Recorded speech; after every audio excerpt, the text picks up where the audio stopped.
दोस्तों, आपका अपने YouTube channel Saraswati toppers classes में मैं अविनाश सर एक बार पुनः हाजिर हुआ हूं। और आज की जो आपकी टॉपिक है वो है मैट्रिक्स ऑफ व्यू।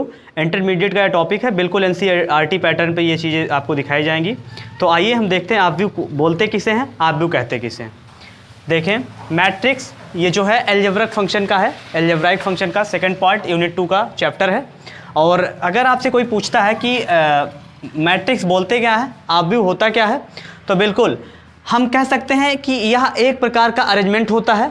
अब वो आपका हो सकता है किसका, संख्याओं का अरेंजमेंट हो सकता है, या हम कह सकते हैं कि फलनों का अरेंजमेंट हो सकता है। ये देखेंगे संख्याओं या फलनों का अरेंजमेंट होता है। अब आप कह सकते हैं कि अरेंजमेंट कैसा, तो देखेंगे कि ये, अब आप देखेंगे कि ये एक संख्याओं का अरेंजमेंट हो गया। अच्छा, जो भी ये चीज़ें निकल कर आती हैं आपके आयताकार, वर्गाकार या इन सब में अगर आकृति में निकलती है तो वो हमारे क्या कहलाते हैं, मैट्रिक्स कहलाते हैं या ऑफ व्यू कहलाते हैं। अगर हम इसके डिफिनीशन की बात करें कि इसकी डिफिनीशन होती क्या है, देख लेते हैं इसकी डिफिनीशन क्या है। हम कह सकते हैं कि M और N पंक्ति या स्तंभों में व्यक्त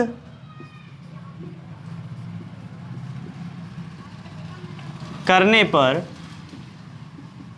जो आयताकार रूप में प्राप्त होती है वही ऑफ व्यू कहलाती है। अच्छा, ये ऑफ व्यू कैसे बनेंगे, देखें हम कह रहे हैं M और N, मतलब ऑफ व्यू में दो चीज़ों का होना आवश्यक होता है, पंक्ति और स्तंभ। देखेंगे जैसे हमने आपको लिया M और N, अभी जब ये ऑफ व्यू बनेंगे तो ये बनेंगे क्या, M गुणे N, यही आपका ऑफ व्यू बनेगा। जैसे हम कह दें, और हम किस आकार में कह रहे हैं करने के लिए, हमेशा आयताकार में, तो आयताकार में जो भी है, अब यहाँ जो बनेगा ये बनेगा क्या, M गुणे। एक नोट करिएगा इसे, क्या है कि ऑफ व्यू को हम हमेशा बड़े अक्षरों में लिखते हैं, बड़े अक्षरों में लिखते हैं। जैसे मान लीजिए कोई आपको ऑफ व्यू बनानी है तो हमेशा हम लिखेंगे क्या, A इक्वल टू, अब आप कुछ भी लिख सकते हैं, A1, A11, A12, A21, A22, ये भी आपका एक प्रकार का ऑफ व्यू है।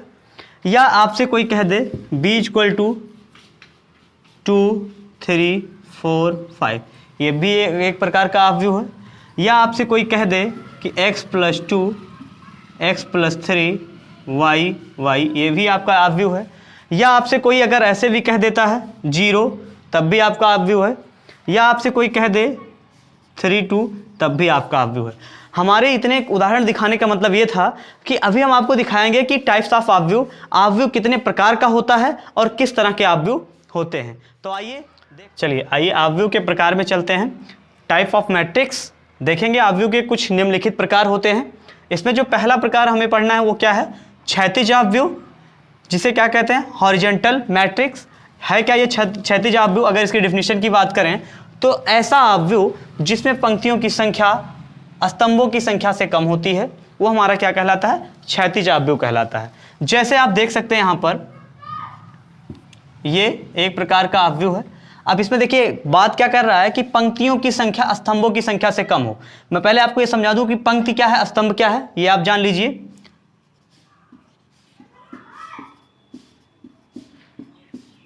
ठीक, जो ये नीचे के लिए है इसे हम स्तंभ बोलते हैं, और जो ये है इसे हम क्या बोलते हैं, पंक्ति बोलते हैं। ठीक है, अब कह रहा है कि पंक्तियों की संख्या स्तंभों की संख्या से क्या होनी चाहिए, कम होनी चाहिए, मतलब स्तंभों की संख्या अधिक होनी चाहिए और पंक्तियों की संख्या क्या होनी चाहिए, कम होनी चाहिए। तो यहाँ से अगर हम देखें कि अगर इसे आप इस लाइन को अगर हम कट कर दें तो देखें यहाँ पर हमारे पास कितने स्तंभ बन रहे हैं। स्तंभों की संख्या 1 2 3 और पंक्तियों की संख्या हमारे पास कितनी बन रही है 1 2। मतलब अगर हम यहाँ बनाना चाहें तो हमारे पास बनेगा क्या 3 गुणे 2। स्तंभों की संख्या कितनी है 3 है और पंक्तियों की संख्या कितनी है 2 है। तो पंक्तियों की संख्या स्तंभों की संख्या से क्या है कम है, अर्थात ये हमारा कौन सा कहलाएगा क्षैतिज आव्यूह कहलाएगा। कौन सा आव्यूह कहलाएगा क्षैतिज आव्यूह। चलिए बात करते हैं फिर ऊर्ध्वाधर आव्यूह की। ऊर्ध्वाधर आव्यूह क्या है कि ऐसा आव्यूह जिसमें पंक्तियों की संख्या स्तंभों की संख्या से अधिक हो। पिछली बार की बात क्या कह रहा था कम की बात कर रहा था, लेकिन इस बार क्या कह रहा है अधिक कह रहा है। तो देख लेते हैं इसके भी एग्जाम्पल। बिल्कुल आप कॉपी और पेन लेकर लिख भी सकते हैं इसे, बहुत ही इंपॉर्टेंट है। ऐसे ही क्वेश्चंस बन जाते हैं आपके बोर्ड में कि क्षैतिज आव्यूह होता क्या है। ये आपको दे देगा कि क्षैतिज आव्यूह में क्या होता है, पंक्तियों की संख्या स्तंभों की संख्या से कम होती है, या कह देगा पंक्तियों की संख्या स्तंभों की संख्या से अधिक होती है, या कह देगा पंक्तियों की संख्या स्तंभों की संख्या के बराबर होती है, या इनमें से कोई नहीं। तो हमें ऑप्शन कौन सा चूज करना है, हमें ऑप्शन वो करना है कि पंक्तियों की संख्या स्तंभों की संख्या से कम होती है। किसमें क्षैतिज आव्यूह में। ऊर्ध्वाधर आव्यूह में क्या होता है, इसकी डेफिनेशन आप लिख सकते हैं। इसमें क्या होता है पंक्तियों की संख्या स्तंभों की संख्या से अधिक होता है। ठीक है, अब इस बार हमें स्तंभों की संख्या, पिछली बार हम क्या कर रहे थे स्तंभों की संख्या से कम कर रहे थे क्या, इस बार हमें पंक्तियों की संख्या स्तंभों की संख्या से क्या रखनी है अधिक रखनी है। पिछली बार हम स्तंभ को अधिक रख रहे थे, इस बार हम पंक्ति को स्तंभ अधिक रखेंगे। तो आइए आव्यूह देख लेते हैं। ये रहा हमारा आव्यूह 3 2 1 5 3 1 और इसे हम कर सकते हैं क्या 2 3 1। ठीक, अब यहाँ से अगर आप देखें तो इसे आप हटा दीजिए। देखिए यहाँ पर एक पंक्ति हो गई आपके पास, दूसरी पंक्ति हो गई और ये आपके पास तीसरी पंक्ति हो गई। स्तंभ की संख्या देखेंगे 1 और 2, मतलब यहाँ पर देखेंगे स्तंभों की संख्या कम है कि नहीं है। यहाँ पर स्तंभ एक ही है और यहाँ पर देखिए पंक्ति 1 2 और ये हमारी तीसरी पंक्ति। और यही ये कह भी रहा कि पंक्तियों की संख्या स्तंभों की संख्या से क्या होनी चाहिए अधिक होनी चाहिए। तो अब जो बनेगा वो हमारा क्या बनेगा 2 गुणे 3। तो ये हमारा क्या कहलाएगा ऊर्ध्वाधर आव्यूह। इस ऐसे आव्यूह को हम क्या कहते हैं ऊर्ध्वाधर आव्यूह। जहाँ स्तंभों की संख्या क्या हो कम हो और पंक्तियों की संख्या अधिक हो वो हमारा ऊर्ध्वाधर आव्यूह कहलाता है। वर्ग आव्यूह किसे कहते हैं, जहाँ पे पंक्तियों की संख्या स्तंभों की संख्या दोनों आपस में बराबर होती हैं। जैसे इसकी डिफिनीशन आप लिख लीजिए, पंक्तियों की संख्या एवं स्तंभों की संख्या क्या होती है बराबर होती है, वो हमारा कौन सा आव्यूह कहलाता है वर्ग आव्यूह कहलाता है। जैसे आप यहां देख सकते हैं A11 A12 A21 A22 और A31 A33 A32। ठीक, अब यहाँ पर आप देखेंगे कि आपके पास जो आव्यूह है यहाँ एक पंक्ति दो पंक्ति और आपके पास तीन पंक्ति। और लेकिन ये डिफिनीशन क्या कह रहा है कि पंक्तियों और स्तंभों की संख्या क्या होनी चाहिए बराबर होनी चाहिए। तो अभी ये बराबर नहीं है तो इसे हम बराबर कर लेंगे, क्योंकि हमारे पास सिर्फ और सिर्फ पंक्तियाँ 3 हैं लेकिन स्तंभ 3 नहीं है। या तो इसे आप एक कम कर लीजिए, चलिए एक हम कम कर लेते हैं। अब आप देखिए यहाँ पर स्तंभों की संख्या कितनी है 2 है, 1 और 2। यहाँ पर ये भी क्या है पंक्तियाँ हमारे पास कितनी है 2 है, मतलब 2 गुणे 2। अब ये देखिए पंक्तियाँ और स्तंभ दोनों बराबर हैं तो हमारी कौन सी आव्यूह कहलाएगी वर्ग आव्यूह कहलाएगी। ठीक है, आइए हम चलते हैं चौथे पर। चौथा क्या है हमारा पंक्ति आव्यूह। पंक्ति आव्यूह में मतलब ऐसा आव्यूह जिसमें केवल पंक्तियां ही दी हो वो हमारे क्या कहलाते हैं पंक्ति आव्यूह कहलाते हैं। अब जैसे आपके पास अगर हमारे पास इस फंक्शन में दिया गया है 3 2 4 अल्फा, ये दिया गया है a = तो ये हमारा कौन सा आव्यूह कहलाएगा पंक्ति आव्यूह कहलाएगा कि सिर्फ और सिर्फ इसमें पंक्तियां दी गई हैं, स्तंभ कोई भी नहीं दिया गया है। ठीक, अगर हम स्तंभ आव्यूह की बात करें अगले 5वें पर, तो स्तंभ आव्यूह उसे कहते हैं ऐसे आव्यूह जिसमें केवल और केवल स्तंभों की चर्चा की जाए या स्तंभ आव्यूह दिया जाए, वो हमारे क्या कहलाते हैं स्तंभ आव्यूह। ठीक है, जैसे स्तंभ आव्यूह देख लीजिए क्या कहते हैं। अगर इस तरह के आव्यूह आपको मिल रहे हैं ठीक, इस तरह के अगर अवयव आपको मिल रहे हैं तो आपके कौन से अवयव कहलाएंगे भैया, वो स्तंभ अवयव कहलाएंगे। ठीक है, फिर आ जाते हैं छठे पर, है क्या हमारा छठा, शून्य अवयव। शून्य अवयव में मतलब ऐसे अवयव या ऐसे सारणिक या ऐसे प्रत्यय जिसमें क्या हो, सारे के सारे अवयव उसके शून्य हो, वो हमारे कहलाते हैं शून्य अवयव। जैसे आपको कह दिया जाए ए 0 0 0 0 0 0 0 0 0, ये सभी हमारे पास देखिए यहाँ पर रो एंड कॉलम ये दोनों क्या है भैया, बिल्कुल जीरो हैं, इसके सारे अवयव जीरो हैं, तो हमारा कौन सा कहलाएगा, ये हमारा हो जाएगा शून्य अवयव। कौन सा हो जाएगा, शून्य अवयव। सातवें पर चलते हैं, है हमारा क्या, आयताकार अवयव। अगला अवयव है आयताकार अवयव। आयताकार अवयव ऐसे अवयव को हम बोलते हैं जिसमें पंक्तियों की संख्या और स्तंभों की संख्या आपस में बराबर नहीं होते हैं, वो हमारे आयताकार अवयव कहलाते हैं। जैसे आप देखेंगे, अगर हम इसे डिनोट करना चाहें इस अवयव को, तो हम लिख सकते हैं 3 2 1 2 3 5। अब आप देखेंगे यहाँ से जो अवयव आपका बना, वो देखें यहाँ से पंक्तियों की संख्या कितनी मिल रही है आपको, 2 मिल रही है, लेकिन स्तंभों की संख्या कितनी मिल रही है, 3 मिल रही है। तो ये इसे हम कह सकते हैं क्या है, 3 × 2। ये ऐसे अवयव को हम क्या कहते हैं, आयताकार अवयव। कौन सा अवयव कहते हैं, आयताकार अवयव। यहाँ देखिए पंक्ति की संख्या और स्तंभों की संख्या दोनों के आपस में बराबर नहीं है, इस वजह से हम इसे क्या कहेंगे, आयताकार अवयव। अगला देख लेते हैं, हमारा 8वां क्या है, विकर्ण अवयव। विकर्ण अवयव का मतलब होता है डायगोनल मैट्रिक्स। डायगोनल मैट्रिक्स किसे कहते हैं भैया, देखेंगे हम, मतलब कोई भी अवयव में ऐसे अवयव जो बिल्कुल विकर्ण से रिलेटेड कुछ ना कुछ वैल्यू दें, वो हमारे क्या होते हैं, विकर्ण अवयव। जैसे अगर हम कहें a = इसे दिखाना हो तो देखें a 0 0 0 b 0 0 0 c। अब आप देखें तो यहाँ से एक ये जो अवयव बन रहा है आपका, ये कुछ ना कुछ इसके वैल्यू देंगे a b c, और ये है क्या, विकर्ण है। विकर्ण है कि नहीं है, तो हमारा ये क्या कहलाएगा, विकर्ण अवयव कहलाएगा। ऐसे अवयव को हम क्या कहते हैं, विकर्ण अवयव कहते हैं। ये कहीं ना कहीं विकर्ण से रिलेटेड ही आपको वैल्यू देंगे, बाकी सारे अवयव आपके क्या रहेंगे, जीरो रहेंगे, तो ऐसे अवयव को हम क्या कहेंगे, विकर्ण अवयव कहते हैं। ठीक है, आइए जो हमने समझाया है उसमें आपको निकालना बताते हैं कोटिमान, कि कोटिमान अवयवों को कैसे निकाले जाते हैं या अवयवों की संख्या कैसे निकाली जाती है। चलिए आइए देखेंगे हम, जो हमारा मेन इंपॉर्टेंट है बच्चों, क्या हमें पूछा जाता है, कैसे हमें मैट्रिक्स में इसके यूज कहाँ पे है, देखेंगे।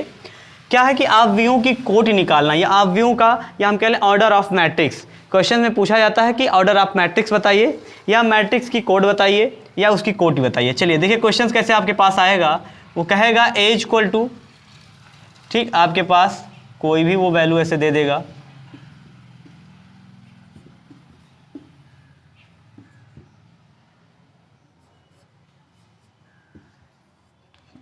ठीक, ये है आपके पास, वो दिया गया है कि अवयव आपके पास ये दिया गया है। अब वो पूछ रहा है इसका कोटि क्या होगा, तो सबसे पहले मैं फार्मूला लिखवा दूं। कोटि निकालने का फार्मूला है क्या, उसे आप नोट कर लीजिए। कोटि कैसे निकलता है, number of row multiplication by number of column, क्या है, नंबर ऑफ कॉलम। ठीक है, मतलब अगर हम इसे हिंदी में बात करें कि अवयव की कोटि क्या होगी, तो इसे हम लिख सकते हैं पंक्तियों की संख्या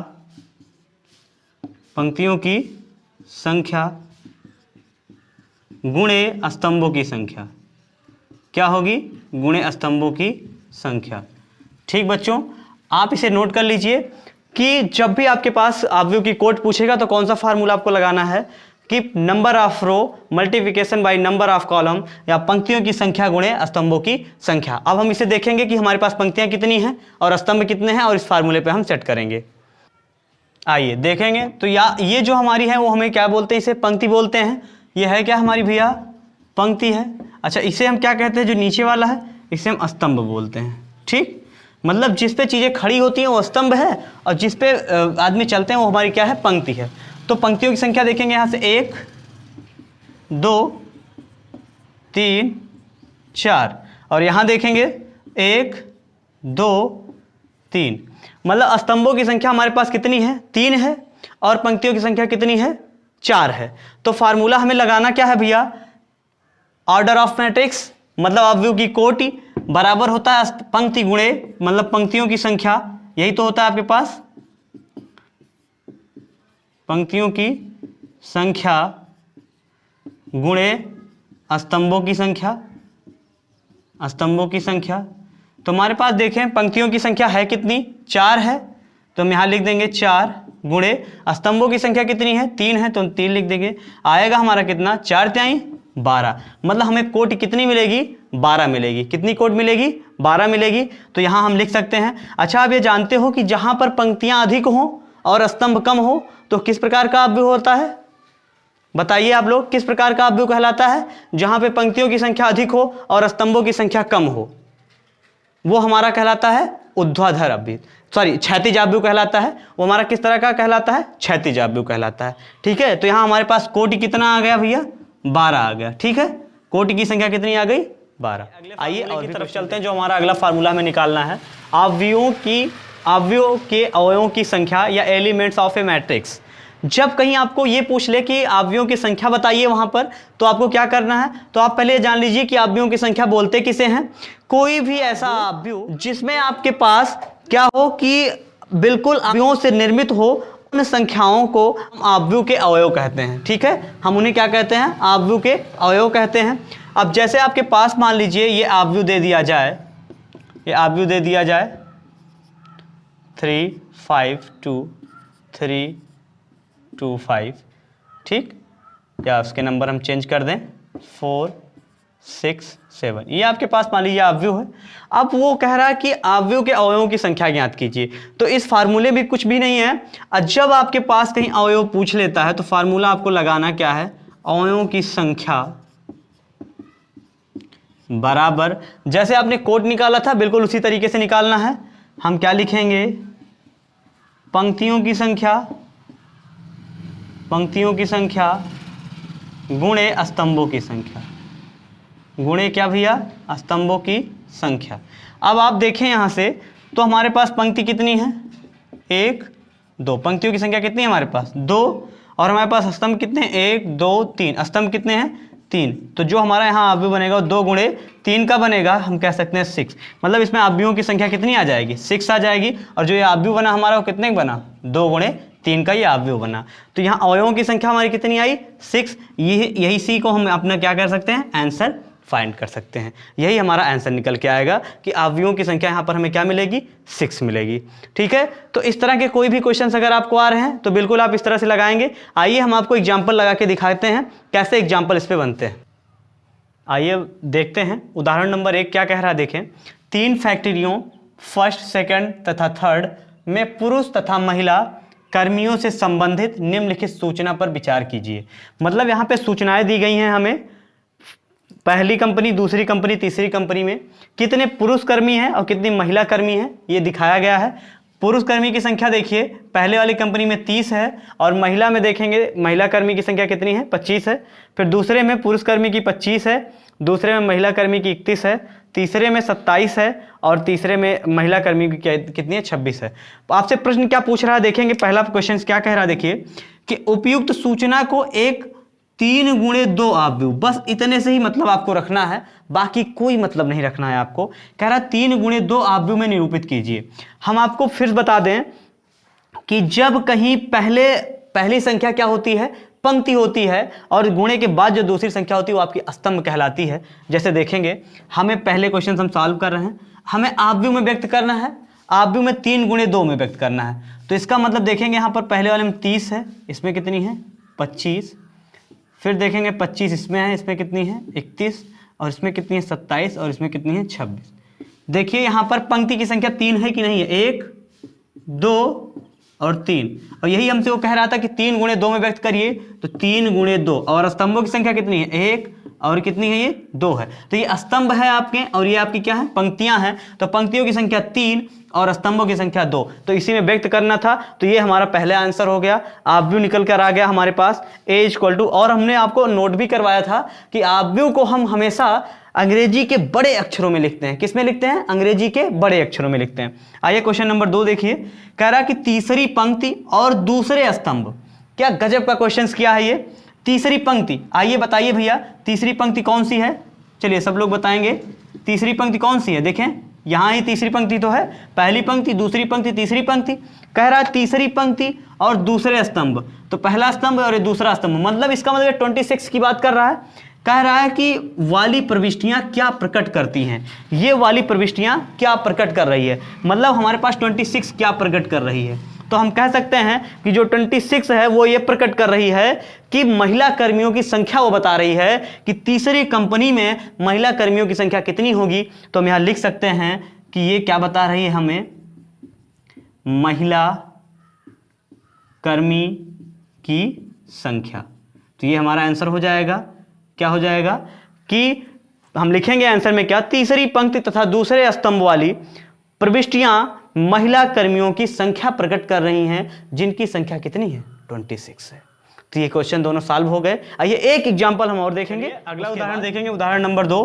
क्या कह रहा है कि यदि किसी आव्यूह में 8 अवयव हैं तो इसकी संभव कोटियां क्या हो सकती हैं। अभी इससे पहले मैंने कोटियां निकालना, अवयव निकालना बताया था, बिल्कुल उसी पर है ये। कह रहा है कि 8 अवयव, सिर्फ आप इसी को जो है इंडिकेट कर दीजिए कि 8 अवयव कह रहा है आव्यूह में। तो हम आव्यूह यहाँ बना सकते हैं कि अभी हमारे पास कुछ नहीं दिया, सिर्फ 8 अवयव ही दिया है, तो हम आव्यूह को ऐसे करके ऐसे कर सकते हैं कि आव्यूह यम गुणे n, ये एक आव्यूह है। अच्छा, यहाँ हमारे पास देखें तो आव्यूह में अवयव कितने हैं भैया, अवयव कितने हैं, वो 8 हैं अवयव हैं। अब इसकी संभव कोटियाँ क्या क्या बनेगी हम देखेंगे उसे। हमेशा जो संभव कोटियाँ बनती हैं वो हमें ये ध्यान में रखना होता है कि हम ऐसे नंबर लें जिनका आपस में मल्टीप्लाई करें, मतलब अगर गुणा करें तो हमारे पास योगफल क्या मिले, गुणनफल हमें क्या मिले, 8 मिले। जैसे अभी देखिए यहाँ पर 1 और 8, 8 एकन्ने 8 मिलेगा ना, 8 और 1, 8 एकन्ने 8 मिलेगा। फिर देखेंगे 2 और 4, 4 दूना 8, ये भी मिलेगा। और 4 और 2, 4 दूना 8, ये भी मिलेगा। मतलब हम कह सकते हैं ये हमारे पास 4 संभव अवयव हैं। अच्छा, इन्हें करके दिखाने का मतलब देखिए हमने क्या लिखा, m इंटू n, तो हम इसे लिख सकते हैं 1 इंटू 8, इसे लिख सकते हैं 8 इंटू 1, इसे लिख सकते हैं 2 इंटू 4, और इसे क्या लिख सकते हैं हम 4 इंटू 2।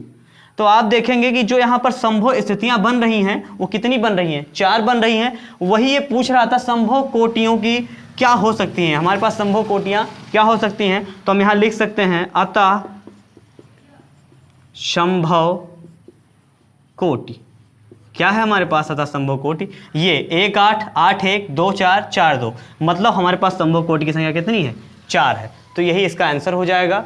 आई होप्स कि आपको ये वीडियो समझ में आया होगा, मैट्रिक्स आपको समझ में आई होगी। अभी शेष और भी मैट्रिक्स है, सिर्फ तो आपके इसके बाद मेरी जो 2 वीडियो आएंगे उसमें आपकी पूरी की पूरी मैट्रिक्स क्लियर हो जाएगी। और इस मैट्रिक्स से आपके करीब 6 से 7 नंबर के क्वेश्चंस आपके बोर्ड में पूछे जाते हैं और ये आपका पक्का हो जाएगा, ये दावा है हमारा। तब तक के लिए लगे रहें STC के साथ। Thanks for watching this video.